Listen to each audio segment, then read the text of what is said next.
Refreshing wild cherry cola meets smooth cream. The treat you deserve. Pepsi Wild Cherry and Cream. Treat yourself. Hey, you want to get high, man? This how they do, they got wooden balls, man. I got a joint here, man. I've been saving for a special occasion. Play on fire, though. Hey, I hope the drums don't mess up your upholstery, man. Nah, I'm in a band too, man. Oh, are you? Yeah, I'm a lead singer, man. Ah, that's it. Yeah, we play everything from like Santana to El Chicano, man. You know, like everything.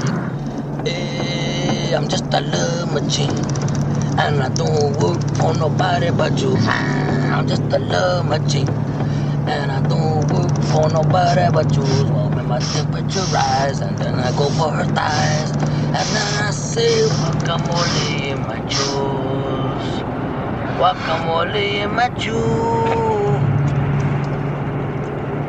Hijo de la chingada. Is that a joint, man? That goddamn looks like a quarter pounder, man. Led Zeppelin. Man, be careful with that shit, man. Is it heavy stuff, man? Will it blow me away? You better put your seatbelt on, man. I'll tell you that much. I've been smoking since I was born, man. I could smoke anything, man. You know, like I smoked that Michoacan, man, Acapulco Gold, man. I even smoked that tight stick, you know? Tight stick? Yeah, you know, that stuff is tied to a stick, you know? Yeah, tight stick. Yeah, that didn't even do nothing to me, man. I could probably smoke this whole joint, man, and still walk away, man. Wouldn't be no problem at all, man. Talk it out, man. Do nothing. Kind of grabs you by the boo-boo, don't it? Hi, this is Stephen Piercy. You're listening to Jay Scott on Hook Rocks. So fuck off.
Hey everybody, what's going on? How you doing?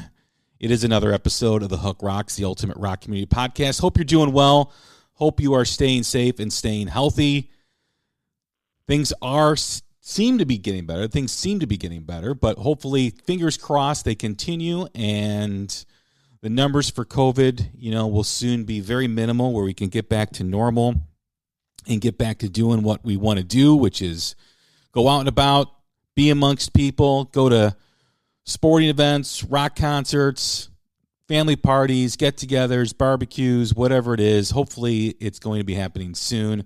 But we always do our best to act as an escape for you, talking music commentary, interviews with up-and-coming bands and bands that we like and we want you to hear. And one of those bands is from Sweden, and it's a band called Greenleaf. And they just released their amazing latest album a couple weeks ago called Echoes from a Mass. Actually, yeah, it was on the 26th, I think, of March. Just a fantastic album.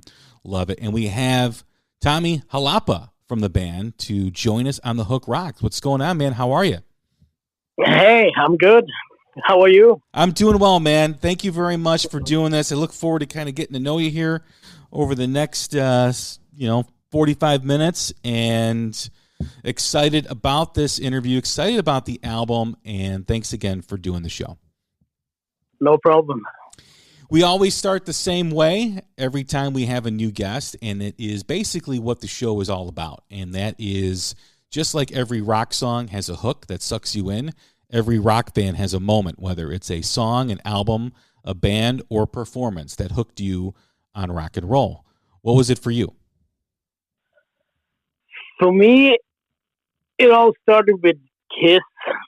That's how I got into music. I guess for like 100,000 or millions of other people, starting with Kiss. When I was like 7, 8 years old, going through my uncle's vinyl collection, and it was Kiss Alive and Dressed to Kill. Those were the two albums he had, and of course I was a kid, so it was the cover art that stuck in my head, But then a few years later, I was totally a Kiss freak, and still am to this day. What was it about those albums? Was it the imagery that drew you in? Yeah, exactly. When you first saw the albums, you got, really interested. What is this? Because you've never seen anything like it. The cover art they have and the makeup and all that. But then, of course, when you started listening to the albums, of course, on Dressed to Kill, you have Rock and Roll All Night. Everybody loves that song, so so you can't. Yeah, it's easy to like their music, especially when you're a kid also. So it's amazing how they've inspired so many people, from different generations. I mean, obviously, you hear Ace Frehley all the time. Guitarists always mention him as being the catalyst to them playing and to them, performing. Who was it in Kiss that you kind of drew your attention to? Well, I'm the guitar player in Greenleaf, so it was Ace Frehley. So that was he was the guy who made me want to play guitar, for sure. I guess I was around 14 when I started playing. And I've been listening to Kiss for 7 years or something, and I wanted to play guitar because of Ace Frehley. So, was there a moment after you were introduced, to Kiss? What were some of the other influences that kept you in the journey to rock and roll? Yeah, the influences. Yeah, it all started with Kiss, but it was like in '84 or something. So it was a lot of the '80s. I was into Motley Crue, Shout at the Devil, that album, and what other bands, Twisted Sister, and all those typical bands that kids liked in the '80s. The more hard rock, heavy metal bands. But then after that, it was more. It got a little bit. The influences got a little bit heavier, like with Anthrax and bands like that, more thrash, and then Pantheon, of course. And then after a while, it got into, I love Soundgarden and Alice in Chains and bands like that, Danzig. And then let's say, when was this? In like 93 or 94, I heard Monster Magnet and Caius, more stoner rock stuff. And that's when we started my first band, Dozer, and we're more the heavier stoner rock kind of band. So that's the kind of music I've been playing since more than what is it now? It's like 20, 25, 26 years now. So it's a heavier rock and roll, heavy rock. As far as the bands that you just mentioned, and they all had an influence on what you were listening to and what you became as a musician, but as far as being a musician, was there a performance that you saw that made you want to get on stage and be in a band? Well, in the early days when I was younger, I saw a lot of bands. I saw Kiss and Iron Maiden and Anthrax and all those bands. But I don't know did I start to play guitar? When I started playing guitar, I was 14, but I didn't really want to be in a band. I just wanted to play guitar. The band thing came like a couple of years later when I've learned to play guitar already. When I knew that I was good enough to be in a band. So maybe it was maybe 91 or so. Yeah, I saw Alice in Chains really early on, and that was like, holy shit. Those guys were amazing. And I guess that was around the time when I started playing in bands, I think. Yeah, in the early 90s sometime. And how old were you when you went into your first band? What did you say? How old were you when you started your first band? When I started my first band, I think must have been like 16, 17 or something around there. Yeah. So, but that was not really serious bands. It was just a bunch of friends jamming and having fun. More serious bands started in 95, so I was 20. My old band, Dozer. So that was more serious. We were a serious band that released a bunch of albums and toured a lot and stuff like that. You know, as you were growing with your influences and being exposed to different things and evolving as an artist, what were you trying to accomplish? You know, were you still trying to figure that out, or did you have an idea from the very beginning of where you wanted to go? No, in the beginning it was all, we took influences from everywhere. We didn't know at all what we wanted to do. We played, with my first couple of bands, I think we did a lot of, we did like Danzig and Alice in Chains and Soundgarden covers, stuff like that. But then it was around 94, 95 when I heard the band, or me and my friends heard a band called Kais for the first time. That's when we knew that, okay, this is how we want to sound. Because Kais is such it's just a wall of sound. Really heavy guitars, tuned down and really heavy and groovy, and that's when we figured out that you can actually tune down your guitars and it sounds a bit heavier. So we started Dozer in 95, so I guess that's when I knew what kind of music I wanted to play. When you hear the term stoner rock, right? I listen to you guys and I hear hard rock metal, right? That's what I hear. I hear a lot of Black Sabbath influence. I hear a lot of other bands that you mentioned, like Danzig and, you know, some of the other groups that you mentioned. Do you mind being put in that category? Do you embrace it? What are your thoughts on that subgenre? I really, in the beginning, especially when we started Dozer, that name, I think it started with some journalists in England who came up with the name stoner rock for bands like Kais and Monster Magnet and Fu Manchu and those bands. In the beginning, we hated it because we're not stoners. We don't smoke weed or do drugs. But nowadays, I don't really care anymore. As long as people listen to the music, I'm okay with the name. It's just a name. Because like you said, nowadays with Greenleaf, especially, we take influences from so many different music genres. It's not just heavy music. Of course, we love all the classic rock stuff, and like you mentioned, Black Sabbath and Led Zeppelin and Deep Purple and all that stuff. But we're also a lot into blues, soul, and jazz and stuff like that. So I think with Greenleaf, we take influences from so many different places, and that's what makes it special, I think.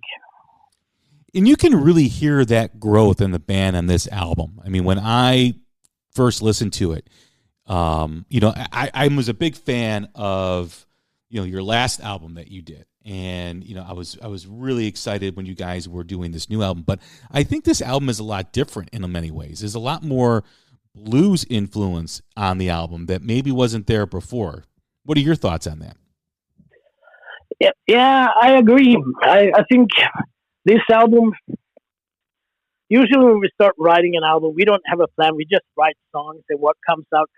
And we write songs until we feel like that we have like 9, 10, 11 songs that are good enough to be on an album.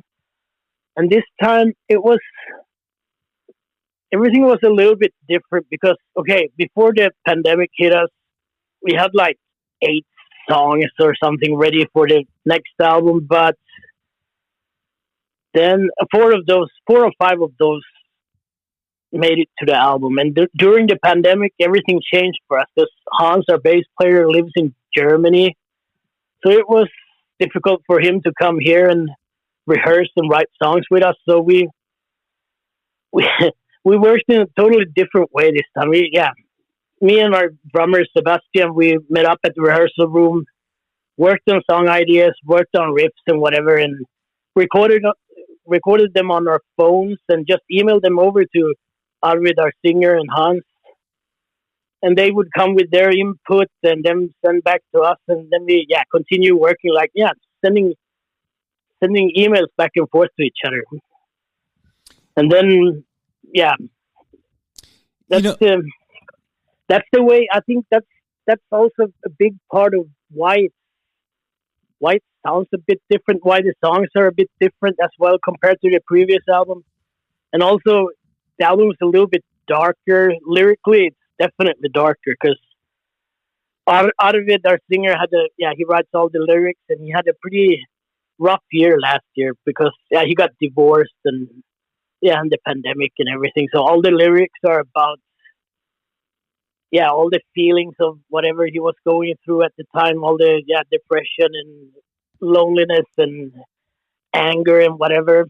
So it's definitely a darker album, and I guess, vibe-wise, it's, you couldn't really write typical, I don't know if I want to say the typical Greenleaf song, more happier, catchy, whatever, like Good Old Goat from the previous album. It's more, it's bluesy, happy, fun, whatever song.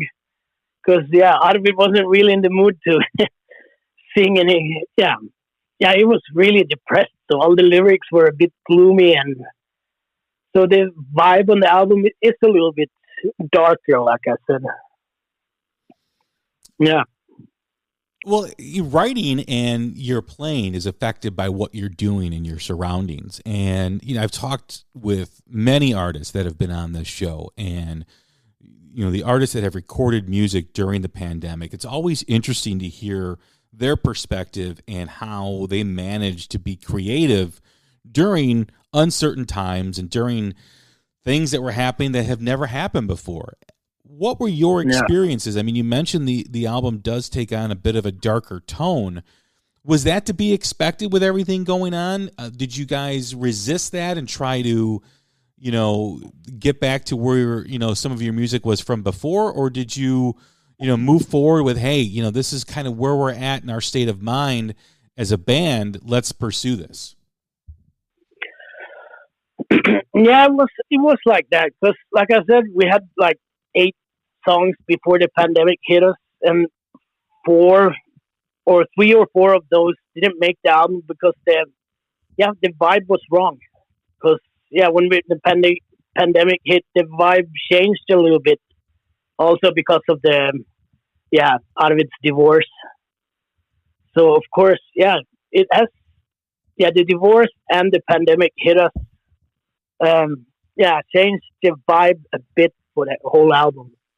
But usually when I write riffs, I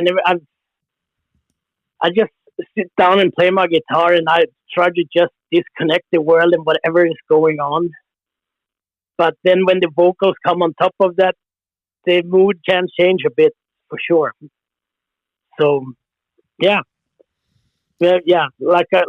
you said, it's definitely at least a little bit influenced. The vibe has changed because of the pandemic.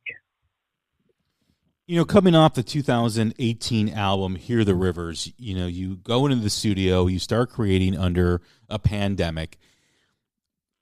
What was it like there in Sweden? I know I talked with Guernica a short while ago from Thunder Mother, and she explained what her perspective was. But how did you guys feel you have a member of the band that's in Germany, he's in Europe, you guys are in, you're in Sweden, which is also in Europe. What were the differences between the countries that you felt were happening, and how did you all deal with that?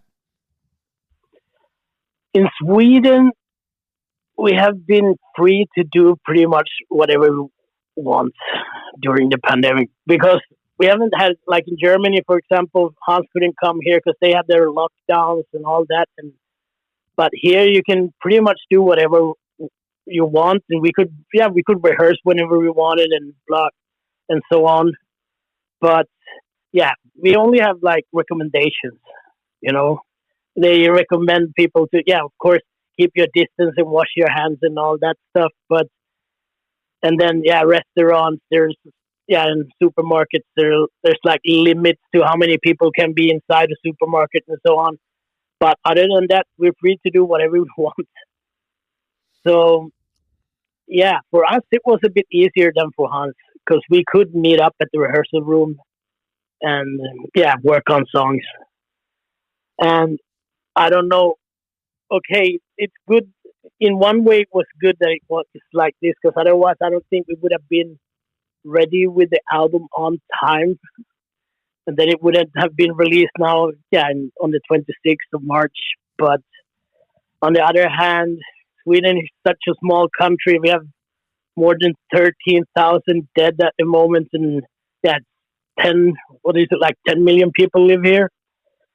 So I don't really know if Sweden did the right thing with not having any lockdowns, so I don't know. I guess we just have to wait a couple of years, and then we know for sure what country did the right thing and what. Yeah, then we will know for sure what to do the next time. But hopefully there will be no next time with a huge pandemic like this. Yeah, let's hope. Let's keep our fingers crossed that we don't have to deal with this again, because, man, last year was a long year. Yeah, it was. And it feels like this year will be the same, because I've heard that you're in the U.S., right? Yeah, I'm outside of Chicago. Yeah, a lot of friends of mine in the U.S. all have been getting vaccines now, and here in Sweden it's been going really slow with all that. Yeah, it's funny. A lot of us are getting vaccinated. I got my first dose last week and waiting for the second dose. And it's almost like there's a race between getting people vaccinated and then these other strains, coming about too. I imagine at some point we're all going to need a booster of the vaccine, because these other strains might not be covered by the current vaccination process. But, who knows? I mean, we have seen numbers jump, although fatalities are at its lowest level in several months. Hopefully that continues, but the rise in cases is a concern. We just don't know how that's going to affect everything. So it's still a big question mark too. Yeah. Yeah, I guess it will be like this at least for the rest of this year.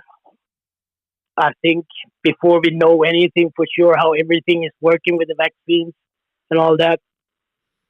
But just have to try to stay positive and keep listening to music and writing music, and that's all you can do. There's nothing else you can. There's nothing else you can do. Because I know for sure that we will not do any full length tours this year.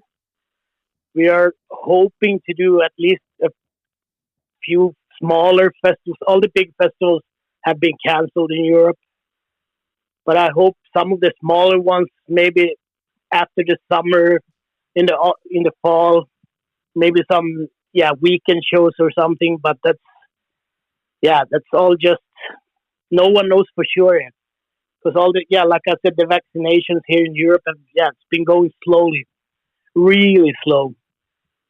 Because there is not, especially I know in Sweden that they can't get enough vaccines. That's why it goes so slow. Are you still being creative during this time? I mean, obviously you have the album out. You can't tour on it. You can't really perform the song. So, what are you guys doing? I mean, I know some bands have decided to just, hey, let's put some songs together for maybe another recording, maybe an EP, maybe an album.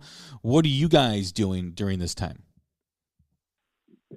Yeah, always keep writing music. Doesn't matter. It's always, even without the pandemic, always after we have released an album, we just continue writing. And then, yeah, and also I've been busy with my old band Dozer. We haven't released anything like 13 years now or something like that.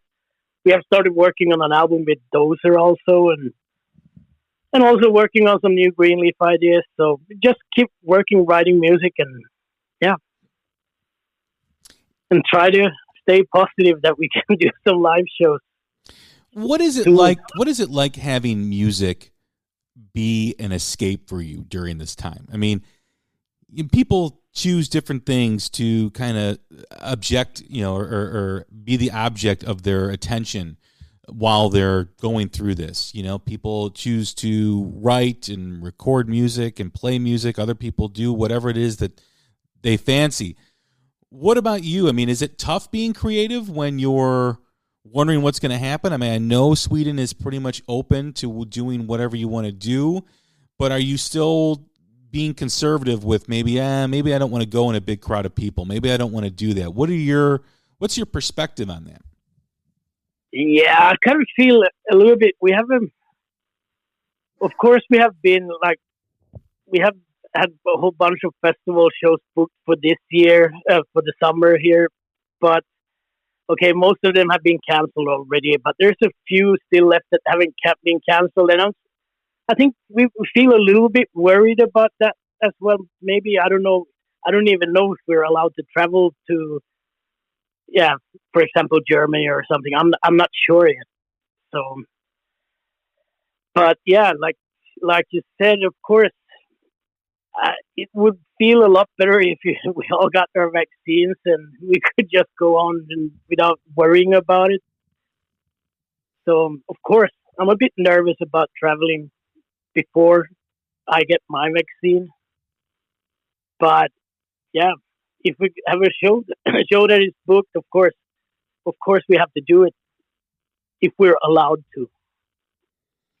Was there any thought to pausing the release of this album? I mean, you mentioned that everything has been canceled. There's really not much touring you can do. I know bands that had albums that were set to release last year in 2020, a lot of them said, hey, let's wait till 2021 when things are hopefully a little better. Was that something that you guys considered? Was there a thought process as to why you released it now instead of hanging on to it for a little bit? Yeah, we had that talk with our Napalm, our record label. I don't remember. It was maybe it was in like August last year. We were set to record at the end of October. I asked them, what do you think? Are we still gonna release it on the 26th of March? And it was like, let's hope for the best and let's just do it. So yeah, that's what we did. And of course, I feel like, it sucks that we can't go on tour right away. We're supposed to be on tour. I think we're supposed to be on tour this week, but of course, it got canceled like 4 or 5 months ago already. We didn't even release the dates, but the tour was booked, but it's canceled. But what can you do? It's better I think that it's better that we release the album so people can at least get some new Greenleaf music. And then, of course, when we are allowed to go on tour, we will tour as much as possible for this album. But in the meantime, I guess, hopefully people just don't, that they don't forget about the album and forget about Greenleaf. We have to just try to stay active in some other way. And a lot of people have been asking about live streams. And it's not so easy when Hans lives in Germany and he can't come here. So, but okay, hopefully soon he can come here and maybe we can work something out to maybe do something like a simple live in the rehearsal room video that we can post online or whatever. And that's the only thing we can do at the moment. What are your thoughts on live streams? I know that's a new thing for a lot of bands, and some bands have embraced it more than others. Others are still very hesitant because there's always a sound quality issue. But on the other hand, you know, it's a way to reach your fans who are craving your music and to hear your music. So I think I've seen a couple of them. I saw Clutch, and that was I think they have done it quite a few of those live streams now. I saw one of them, and that was good. The sound was good, and it was entertaining. But I've seen other shows also, and it's fun for 4 or 5 songs, and then you get like, okay, this is this is not like going to a real show, but I guess it's better than nothing. And as long as the fans are happy, then it's worth doing, I think. And of course, for us, as a musician, it's pretty important that the sound is good. But like I said, I guess it's better than not doing anything. what are your plans and what are you guys doing to stay in front of your fans? I know that's a challenge now. I mean, obviously, when you tour, you're able to play it for the people who want to come see you, want to come check you out. Those are your fans. They can't do that now. So they've got this new album they're all excited about. What does Greenleaf do to stay in front of them?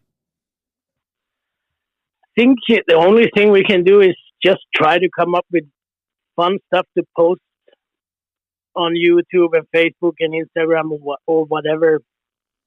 And that's what we have been trying to work on. Stay active on the social media. And we have some plans to do some,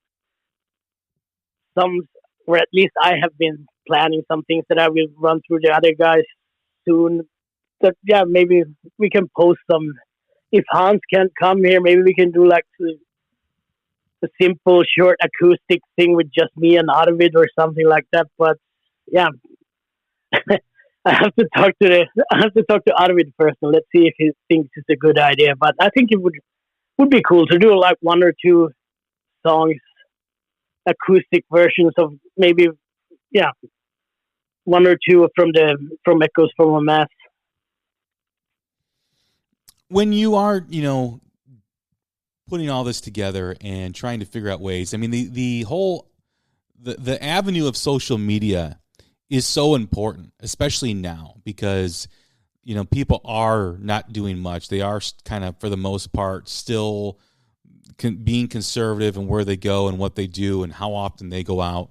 And they have a lot of time. I mean, people are at home watching television. They're listening to music. I think it's a great time to release new music because I think people are craving it. They want it because it's tough to, stay active. It's tough to stay occupied when, it's the same thing every day. So when they have something new, it really does penetrate the brain and say with excitement because it's like, I can look forward to this and I can listen to it and I can absorb it. And with the way music is now, right? There's a lot of people with that like to hear singles. So bands release one song and another song a couple months later. But now you're seeing a lot more albums coming out because I think people now have the time to listen and absorb it. And I think as you play live, when this is all said and done, I think it'll benefit the bands like you guys that released an album and had their fans have the time to listen to it, where they'll respond better when you guys play it. Yeah, I think so. I think, like you said, people have been depressed pretty much the whole last year, and when when finally bands are starting to release albums again, I think it doesn't matter if you can't go on tour because people have been starving for new good music. And there is so much good music coming out now too. It almost seems like every band is on it. You know, they're like releasing everything that, you know, that they did last year, and they're releasing these songs, and it just seems like every album I listen to is like, oh my God, that's awesome. Oh my gosh, that's awesome.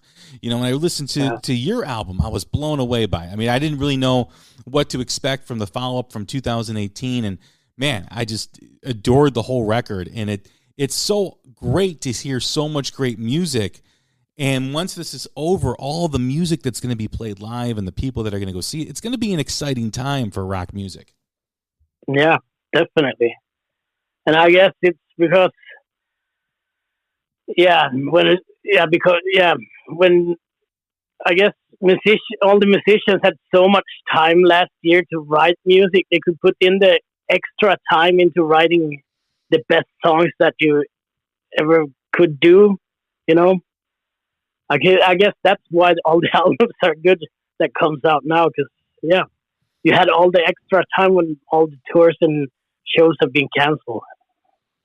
I also imagine too that when you are in a bubble, right? I mean, you mentioned the process of recording the album, and when you're doing that, you do allow yourself that escape from what's going on, all the bad news that's happening, and it's almost like you're in this element of excitement because you're creating something new, and of course you get the adrenaline rush from hearing it and playing it.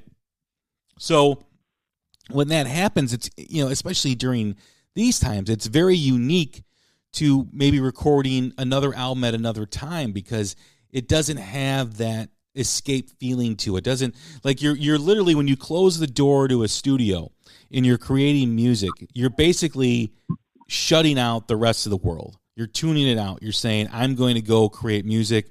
Screw whatever is happening. I don't care. I'm going to go make some music. And that's got to be exciting to do that under these circumstances. Yeah, I totally agree. That's exactly how it has been. When we recorded the album in Stockholm, that was at the end of October, and it was the midst of the second wave. And we were just... we were in the studio for 7 days. I think we went outside like 2-3 times during that whole week just to buy food and then go back into the studio, because the studio had an apartment also, and so we lived in the studio for 7 days. And we could just disconnect from everything that was going on. And it's like you said, when you sit at home writing riffs, you just forget about everything that's going on. All the horrible news that you see on TV the whole time, and here on the news, on the radio, it's only talking about the pandemic the whole time. And of course you can start getting depressed if you only think about the pandemic the whole time. So music is an escape, like you said. Yeah, definitely. And even though some of the songs took on a little bit of a darker tone on this album, it's almost like it's therapy at some point, right? It's almost like, you know, even though you're writing about things, or, you know, the lyrics are about, you know, like I said, darker than music that you've released previously, there has to be that sense of working through it and getting over it and having a little bit of perspective on it. And when you're recording with the elements that are unknown because of the pandemic, it does help, right? It does kind of form a bond with your bandmates and you guys and all that moving forward with this music. Yeah, definitely. For example, for Out of It, when he wrote the lyrics, it was his therapy after the divorce and the pandemic and all that. So I think 8 or 9 out of 10 songs are about, like I said earlier, everything he was feeling, and he was really depressed, and he got all his, if you read the lyrics, you can really hear that he had a shitty year. So it was therapy for him, and it's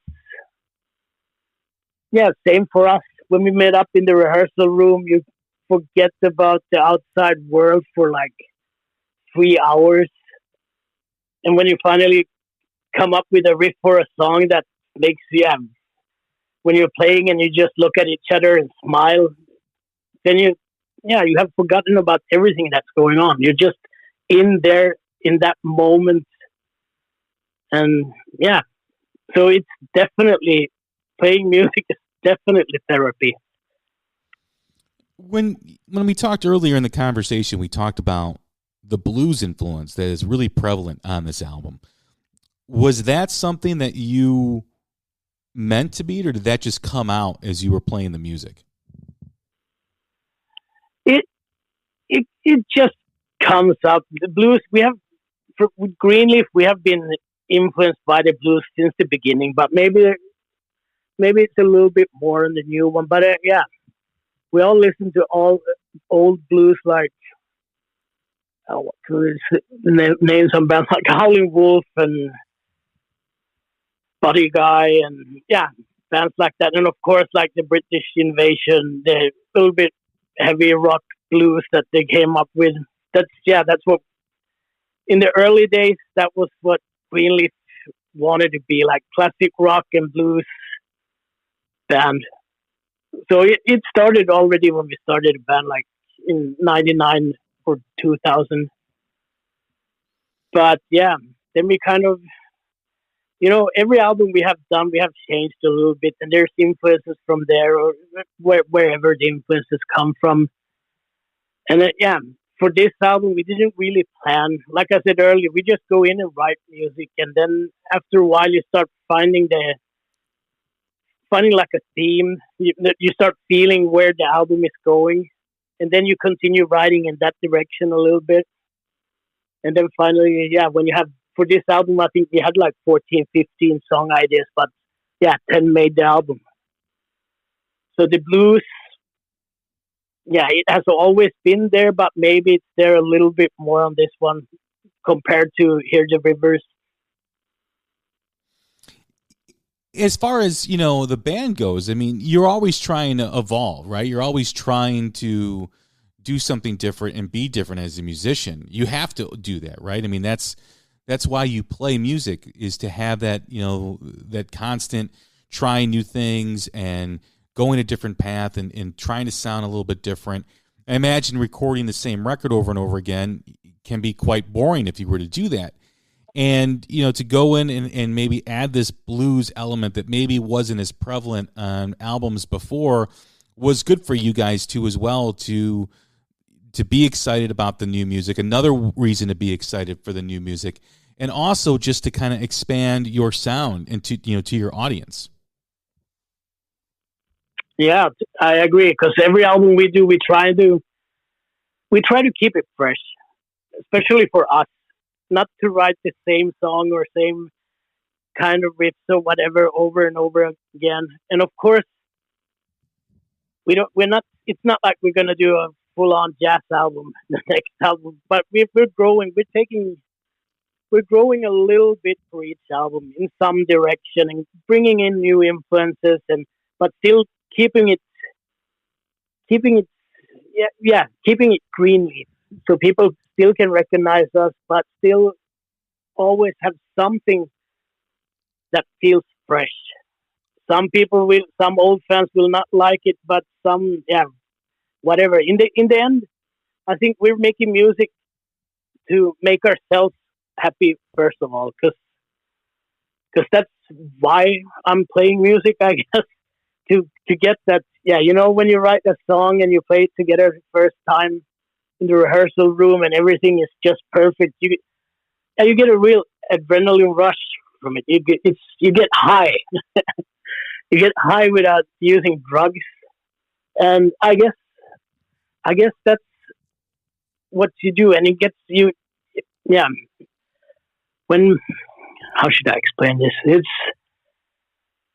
You're constantly trying to make you feel that feeling that you get when you feel that, okay, now we have something. Now this is a really good riff or song. Now we're really onto something. And I guess for every year that goes, it gets a little bit harder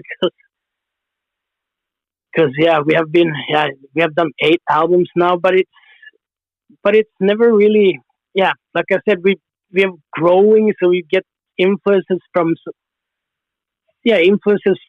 like different, like full blues or soul. It's not only heavy rock in the end. So I guess that's why we keep growing, to get that feeling again, Well, it creates an energy too, as well. I mean, you just say, it stays fresh, but when you're working on something and you're going in a different direction, it's exciting. It energizes the group. It galvanizes everybody. Yeah, exactly. With everything uncertain, and I know the album just came out, as we close down the interview here, what can fans expect from you guys this year? Obviously, touring is going to be very limited. If anything does happen, what can you tell your fans what can they expect from you guys moving forward in 2021? First of all, we hope really that we can do at least a handful of shows this year somewhere in Europe, and maybe we could record one of those shows and post it online or whatever. But other than that, we can just continue writing music. So it won't take us for this album, between Hear the Rivers and the new one, it was like 3 years, and usually we release albums every 2 years. So maybe just keep writing the next album and then tour as much as possible next year, and then right after that release another album. I'm not sure. I haven't talked to the other guys yet, but I think that sounds like a good plan, to just keep writing music. Yeah, because, when you guys do start playing, you'll have music in your back pocket that you can just keep releasing too while you're touring. I mean, that's a big benefit too as well. And I know a lot of bands are doing that. Yeah, and if you're touring a lot, there's not that much time to just sit at home or be at the rehearsal room just writing songs. So it's good to start already now. Then you have at least maybe half a record done before the end of the year or something, music-wise. Yeah. And, you also have to come to America, too, and play in the States. Yeah, I really hope so. We had a tour planned. Was it like 3-4 years ago? We had a tour booked already for a month in the U.S., but that got canceled. There was some work visa problems, and then, we had to cancel it. So we are really hoping to come over there sometime in the coming years. Well, hopefully not so many. Hopefully in the near future. First of all, we have to tour Europe, but then after that, Well, my fingers are crossed, Tommy. Definitely crossed for you guys to play the States. So I'd love it. Yeah, we've been getting a lot of good response from the States for the new album. So we'd love to come there. It's a phenomenal album, and I fell in love with it. So anyone who's listening, all my listeners, go check it out. Don't let the stoner rock tag scare you. It's great. It's a great rock record. It's a great hard rock record. I highly recommend it. So Tommy, thanks for doing this. I appreciate it. No, thank you. Well, that is Tommi Holappa from the band Greenleaf. The new album is Echoes from a Mask. Go out and check it out. It's available on all your streaming sites. You can also order it from their site directly. Go check it out. You can order it on Bandcamp as well. You can buy the digital album, and I think you can also you can just buy the digital album. I know on Napalm Records you can go buy the vinyl and the CD. So look that up too as well when you're going to go try and listen to it. But highly recommend it. One of the great albums so far in 2021. Once again, everybody, I'm Jay Scott. This is the Hook Rocks, the Ultimate Rock Community Podcast. Stay safe, stay strong, stay healthy. We'll talk again soon. Thank you.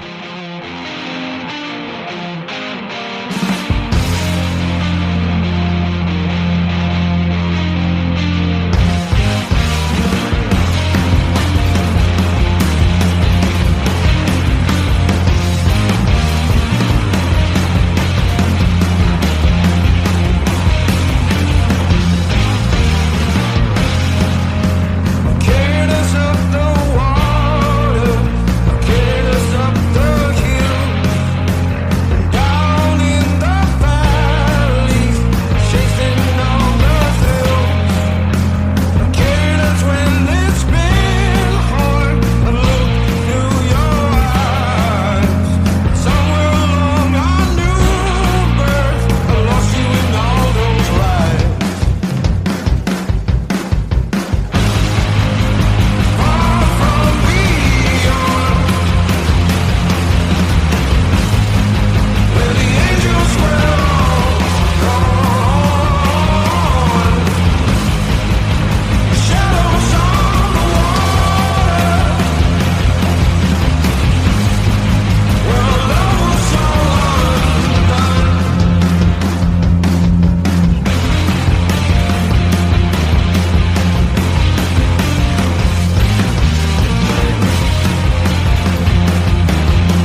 USAA knows dynamic duos can save the day, like superheroes and sidekicks or auto and home insurance. With USAA, you can bundle your auto and home and save up to 10%. Tap the banner to learn more and get a quote at USAA.com/bundle. Restrictions apply.